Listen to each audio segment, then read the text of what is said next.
Good morning. I'm Doug Yates with the Real Estate News Channel. And I'm Mark Cunningham, his identical twin brother. See? Get on with it. Well, listen, I want to talk to you today about the report that came out by the Congressional Oversight Panel. They're telling us that the Treasury Department, when they created the bailout fund, you know, the $700 billion bailout fund, they hired the same people who they were bailing out that mismanaged the money to begin with to oversee the money that's going out. Take a wild guess who these same entities are that they've hired. Fannie Mae and Freddie Mac. So they're hiring the same companies that have gone through this catastrophic event of mismanaging mortgages. My question is, who over in the Treasury is managing the funds and watching over and securing our taxpayer money? You know what? We brought in a Treasury expert, Trent Dingleberry. Good morning.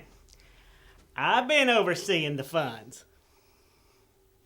And it's been real good. I keep all the money in my wallet, and then I hand it out as I see fit. oh my. All right. See you later, Dingleberry. Well, golly, Gilmer, if that's the best they got from Treasury that's guarding our money, I'm telling you what, we are in trouble. Oh, a flood is coming. Speaking of flood, let me tell you about a tsunami warning from Charles Brown at CB3 Financial. He's talking about the last quarter is the worst quarter ever in foreclosures. We have over 816,000 foreclosures year to date for this country.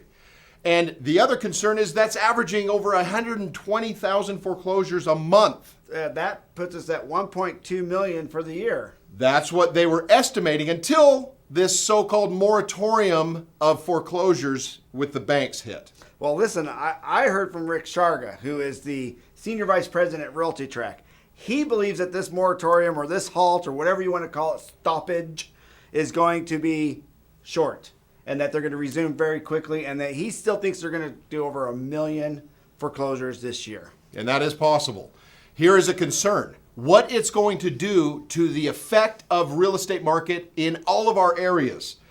The effect could be up to 30% decline in real estate sales. That's if they do not lift it soon. So we hope that he's right and that they will lift it soon. If he says it goes a couple months, we're looking at a 30% decline in sales, and that's going to affect all of our pockets. It's going to be an issue. So now, the other issue that he brought up was that, did you know there's over 600,000 homes sitting there on the market, empty, with crickets in there and doing nothing but bank chirping? owned.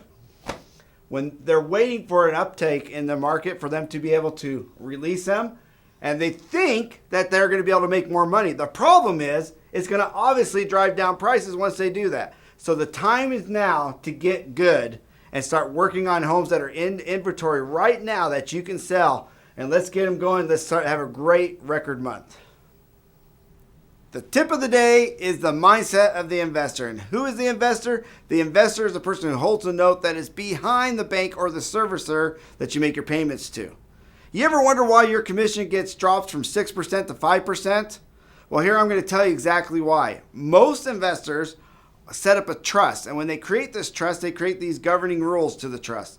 The rules indicate what they will and what they will not pay. To be able to go outside those rules and get the 6% if they've already allocated only 5% to your commission, well, it almost takes an act of Congress. So it's very difficult to get them to move if they've already put in their bylaws that they're only going to pay 5%. The other thing that investors do that they're starting to do now is take 1%, and the reason why they drop it from 6% to 5% is because they're taking that 1%, creating a support company to have to deal with all these short sales that they're managing in their asset portfolio, and they are paying for administrative costs that way. So the 6% goes to 5%. Because they're paying for administrative costs, and it's because it's part of their bylaws and their trust.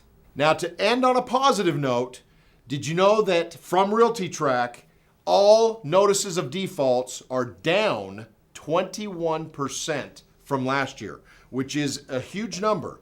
So that does show some movement of stability, we're hoping. Well, that's fantastic. That's good news. The other good news out there is that Exit Realty is our sponsor again. And you know what? I don't know if you know much about Exit or not, but they've got great online management tools for your property, not to mention their unique marketing tools that they have as well. You should check it out. They're pretty awesome. Thanks again for watching us. Have a great day. Have a good day. Hey